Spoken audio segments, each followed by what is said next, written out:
I'm Kiran Jethwal, a chef and restaurateur in Kenya. Contrary to popular belief, Africa has rich and vibrant food. My mission, to place this continent on the culinary map. From the nutritious to the exotic, the unknown to the exported, and all the other intriguing surprises along the way. I'll meet some fascinating characters and explore their unique methods of harvesting food. Indiana Jones. This is definitely the best cup of coffee I had. That's what we're talking about.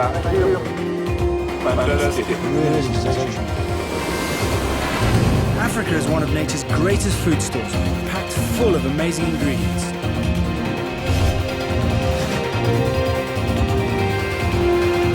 Africa is my bushland.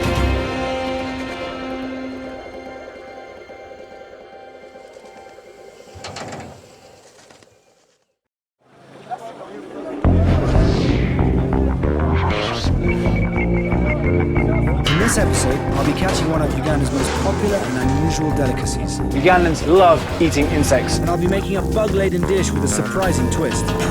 Unbelievable.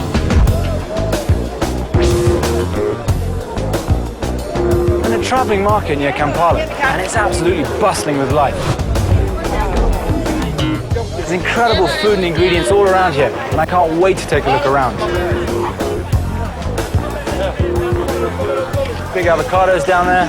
Avocados in season right now. They're absolutely beautiful in this part of the world. This place is just full of incredible fruits and vegetables. There's one thing here that I'm really in search of, but there's a little bit more off the wall than this passion fruit.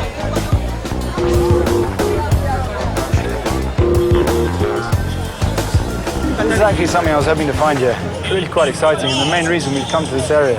Those little critters are not little fish, which is what they look like. They're grasshoppers, and they're a bit of a delicacy in this part of the world. I'm not really massively sure about this. I've never eaten a grasshopper, so this is going to be a bit of a journey of discovery.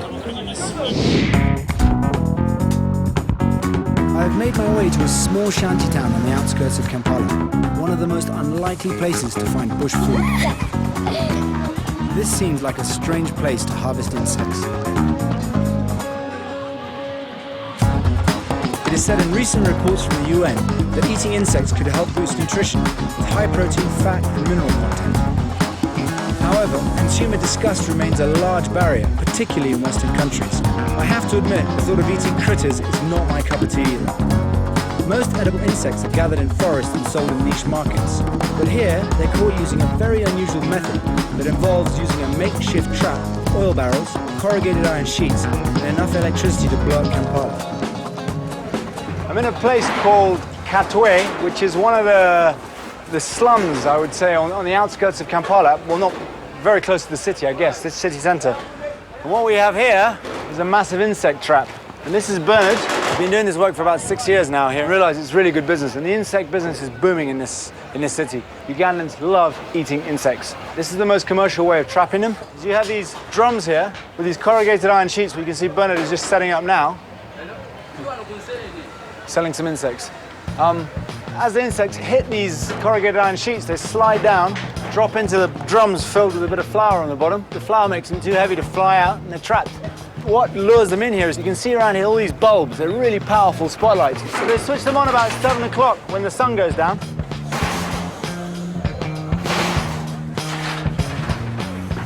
Huh?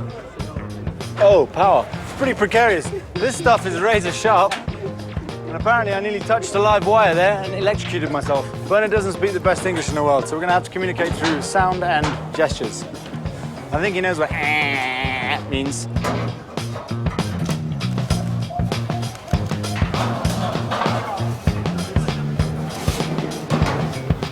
Cool. The trap is almost set. 20 minutes, the sun goes down, and hopefully insects start pouring in. This looks like something out of some mad scientist factory in here. Basically, the way this whole rig works is Bernard's pulled a main wire off the main electricity cables, which is this big thick thing you see here. And then you'll connect the two together, and then you've got live wires all the way through, and the lights come on. They use these bulbs. Obviously, it's a complete vacuum inside here, so it doesn't require as much power, but what they do is they break them they remove them and they use the filaments. That requires a lot more power. That's about 400 watts, that's about 1600 watts the requirement. These coils have to be kept quite far apart because they get very, very hot, and they're resistors because the power coming in needs to be taken down so it doesn't blow the bulbs. These will heat up much like you would on an electric cooker. And Bernard's rigged this whole thing up so that he gets this massive power boost to be able to power his bulbs to get his insects. It's just incredible. They're all live wires all over the place. Bernard, you're mad. Yeah, you are. This is the great thing about when you come to places like this, the ingenuity of people.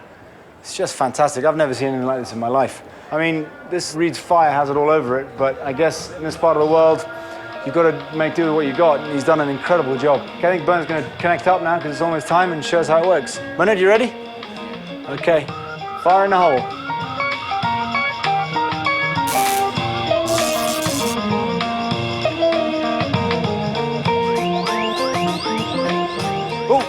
Grasshopper. And you hear them hit the corrugated iron and rattle all the way down.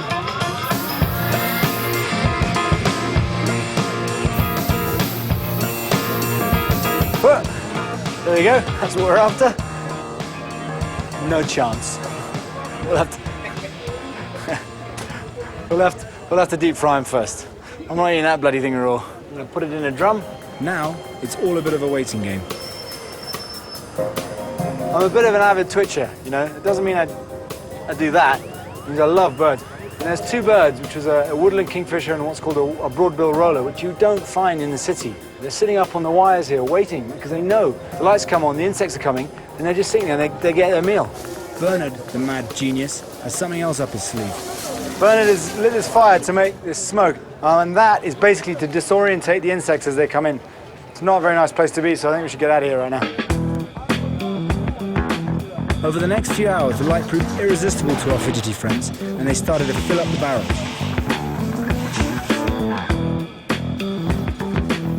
But the wattage from these powerful bulbs comes with dangerous side effects.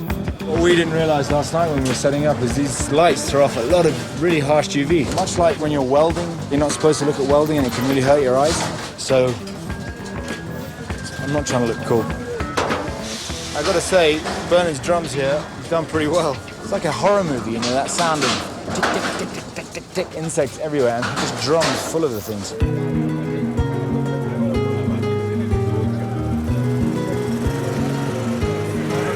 It's about 6 o'clock in the morning now, and this was a football field yesterday, about 5 o'clock in the afternoon. But now it turns into a bustling insect market.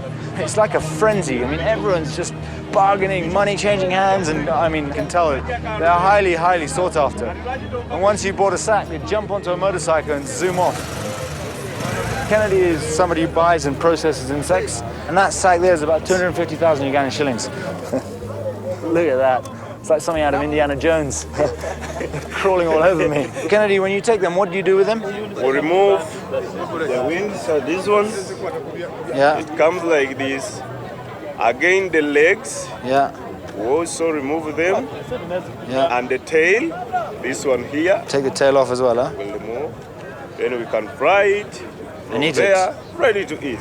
Intriguing. There you go, Kennedy. Yes, please. That's yours. Part of your business, mate. Yes.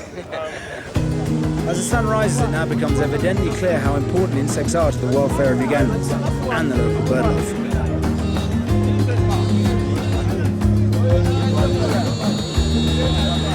There's birds all over the place now, flying in and eating these things everywhere. Underneath that, there's a frenzy of people buying insects, and these cars driving into market, blaring their horns, saying, we're here, we've got bagloads of insects.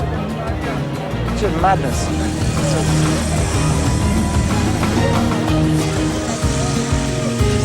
I've been invited to Kennedy's village so he can show me the transition process from flying bug to street delicacy. This whole insect processing thing is a big family occasion. Kennedy basically, he takes the insects to the next level, whereby they get processed, he fries them and sells them. It's a little bit gruesome, but anyway. Legs gathered, whip them off. Yeah, get the wings. Yeah. I haven't tasted this yet. I think today you will. I think today I will, yes. I think today I will.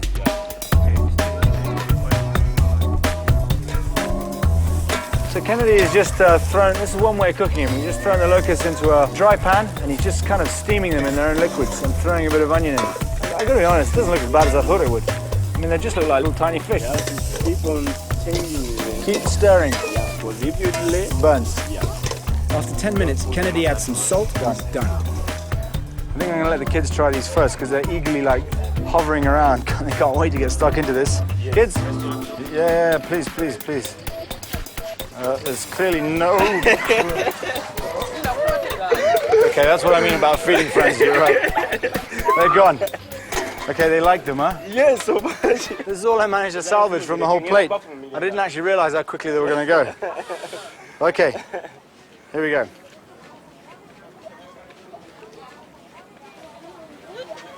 Wow.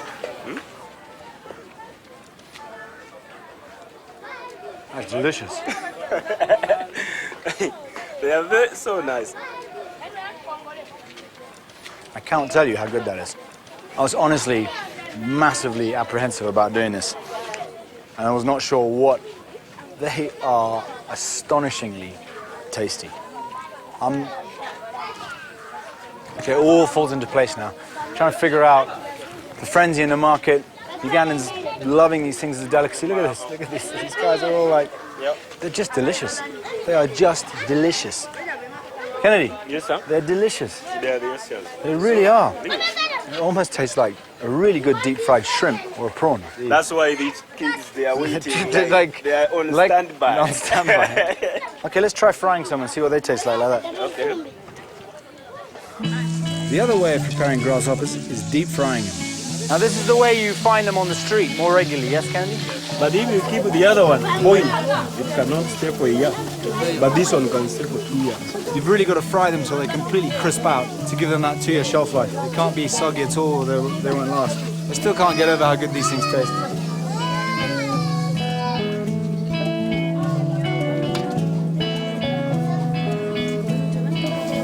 They're just phenomenally good. I'm going to make something with these, my style. Okay. And then you'll taste it. And I will taste. And we'll see. Okay, a different style. Right, time to feed the kids. I am astounded at how good these insects taste. But what is more overwhelming is how much these kids love them. Here you go, sweetheart. Here you go, little man. Come here. They don't eat them because they have to, they eat them because they want to. Their excitement is infectious.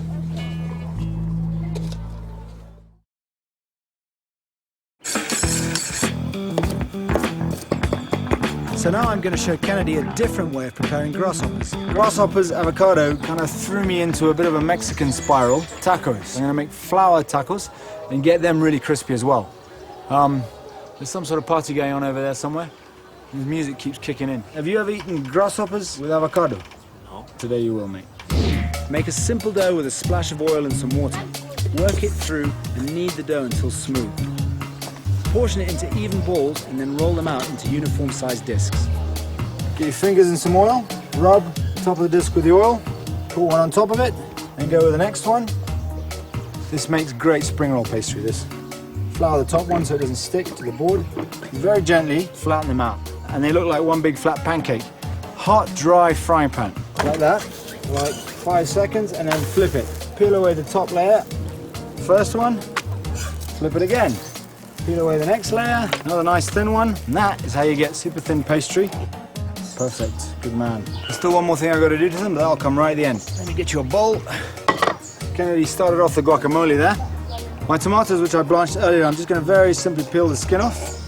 The cool thing about blanching tomatoes, they become very, very tender, but you still have that fresh tomato taste. Next job, limes. I love green onions, and I particularly love them in this salsa. They've got a lovely flavor, texture, and obviously color. For the salsa, finely chop spring onions and green chili, add black pepper, olive oil, lime juice and coriander, and combine in a bowl with the skinned tomatoes. Wonderful. We've only just started, that's just the salsa. I'm going to very roughly chop another tomato, and that is going to go into the guacamole. To finish, roughly chop the coriander, add a little lime juice, a sprinkling of salt, pepper, and mash it all up. Good work. That's some good-looking guacamole right there. Have you ever eaten guacamole? Taste it. It's good. You'll remember that, because you made it. On to the main event, grasshoppers. They've blown my head away today. So I'm going to do these in 2 ways. I'm going to start off by making a more sort of fajita-based Tex-Mex style grasshopper sort of thing. bit of oil, red, green and yellow peppers, and some onion. Bit of green chili. Let's saute those off a little bit. So that's when these bad boys go in. Salt. How does it look? Looks good, huh? Never thought I'd see the day when I said my grasshoppers were looking good, but they are. I'm not doing anything more to these than what Kennedy did to them, because they were just beautiful. Just drop them straight into boiling oil, fry them off. Grasshopper madness here. They're frying, they're sauteing. These ones, and hit with some Worcestershire sauce. Lovely. Check that out. That's one that got in there without being cleaned off. Doesn't look as appetizing. All right, I'm gonna get rid of that. The last thing is my tacos. Hot oil, fry them off till they're nice and almost golden brown. And when they're still warm, hold it over the rolling pin like that so that they will dry and give us nice moon-shaped tacos. You like that? I like it. Want to taste? The taste is cool. You wait till we throw the grasshoppers in that. Deep fried grasshoppers with a bit of salt on them, made to go with beer. All that is left to do is serve it up. It's time to eat.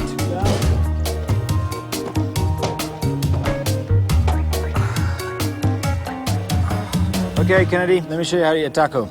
Take the taco, a little bit of guacamole in the bottom, the sauteed grasshoppers, a little bit of the salsa, some deep fried grasshoppers. Take a bite of the whole thing. What do you think? It's fantastic. I need another one there. No problem. Really sensational. These things are unbelievable. They don't know what they are missing. Exactly. If you've never eaten a grasshopper, you haven't lived. You've got the crispiness of the deep fried ones, you've got that lovely flavor that's in with the peppers and the onions. The guacamole adds a lovely silkiness, a salsa, a lovely tartness. Really sensational. I mean, what's absolutely incredible about this for me, right in the middle of a massive city, this is completely wild food. I mean, it's not farmed in any way. Bernard puts up his lights, and in comes swarms of grasshoppers. Out in the districts, they're catching tons of them. Absolutely delicious. Kennedy, Sir? thank you very, very much. You've opened my eyes. And this is wonderful. Love to see these on the streets of Kampala. That's very good. That'll make me very happy. These grasshoppers have been one of the finds of my culinary career because I cannot believe how something that initially looks so unappetizing could be so delicious. But there's one more ingredient from Uganda that is equally iconic, and I want to check it out.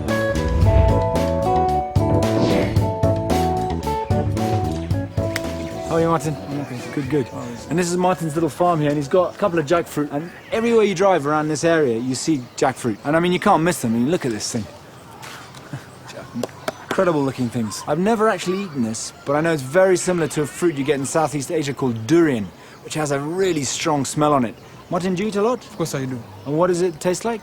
It's very sweet, more than I can even explain. Oh, really? Truly. So how do you know if it's ready to eat? I bang on it. Oh, you hit it? Yes, I do hit on it. Okay. And then it gives you a sound? Yeah. Okay. Then I can smell on it. Okay. Then, Can we find one here that's ready, maybe? of course we can check. Okay, let's go. Good work. Give him a hand. That one's ready, yeah? But it's spoiled. Okay. Fruitful trees. He's having to climb all over the tree. I'm glad it's not me. I would have fallen out by now. That one's good, yeah? Well, I'm gonna cart this huge flipping thing back to the restaurant. It's not ready just yet, huh? Yeah. So that'll be perfect. By the time we get back to the restaurant, it'll be ready. Good work. Good tree climbing work. Thank you very much, Martin. I'm looking forward to this. It's been an amazing trip. Back to Nairobi, where a sizable jackfruit is going to make a delicious dessert. I'm making an experimental jackfruit upside-down cake with an almond and chocolate anglaise. And if you can't find jackfruit, you can always try lychees. They'll work just as well. So I've just come back from Kampala and I picked up this monstrous jackfruit, which I can tell you weighs about 15 kilos. And in the bag is one of our mates who decided to come all the way to see what we're going to do with the jackfruit. George, I'm going to make you eat a grasshopper. I'm not joking. You ready? Yeah, if it's roasted, I'll try. A little bit of salt. George? Bon appetit. Head and all, man. Stick it in your mouth. No. You have to eat it all. It's a delicacy. It's good, huh? Yeah. See? I didn't take the legs off.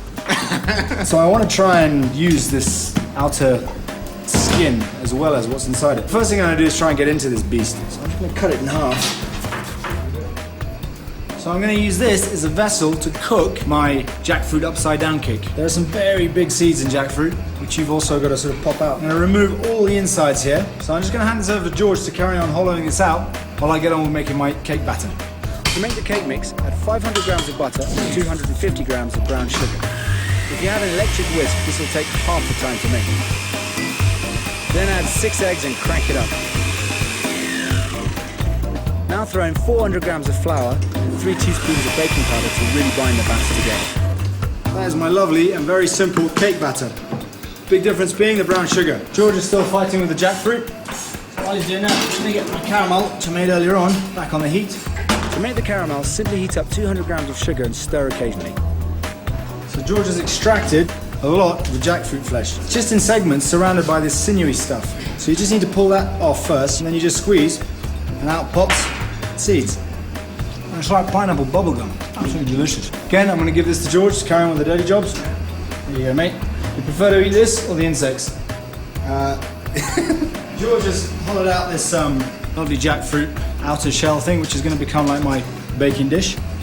Also makes a very good helmet. I think it looks pretty good, doesn't it? For hygiene purposes, I kept a towel on my head. And what I'm going to do is actually line the inside of this with caramel to create a barrier between the outer flesh and where I'm going to eventually place the jackfruit. Before your caramel completely cools, carefully place in your jackfruit segments. Now add that beautiful thick cake mix.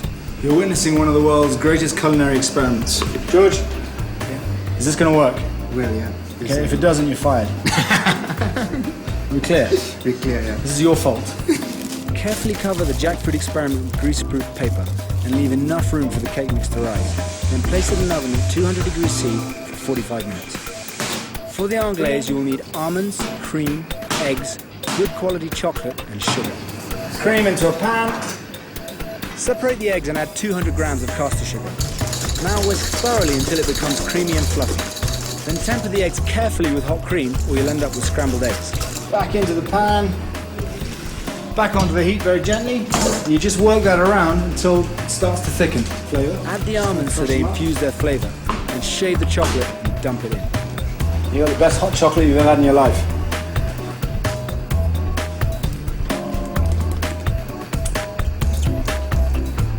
The last little piece of this puzzle is a tempura battered bit of jackfruit. To 300 grams of flour, add sparkling water and about 50 grams of caster sugar. For a wonderful, playful colour, add some beetroot water. Bubble gum. Dunk your jackfruit segments in the tempura and deep fry. Really does look quite cool. A bit psychedelic. George, come try this. It's amazing. Really good. Kids' food. Kids would love that. Nice. Excellent.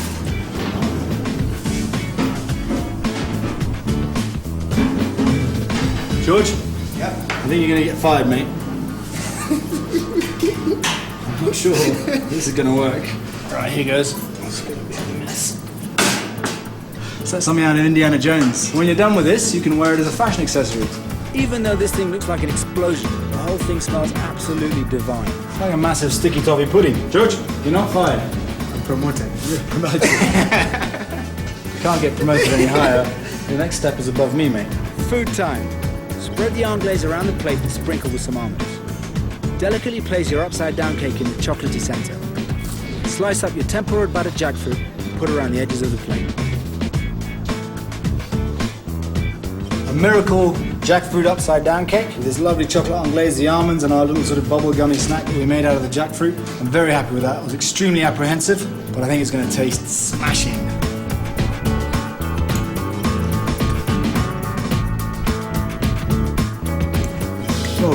So good. The cake mixture is very, very dense. Awesome flavour off the jackfruit. I think it's got even more like bubble gum. The jackfruit thing works out really well. On the end of it, you've got a hat. It's great. I guess this has just turned out to be a whole load of food that's just fantastic for kids. I mean, those kids love the grasshoppers. And I bet if you cook this, they'd just tear it to pieces as well. Having said that, not just kids, even big kids.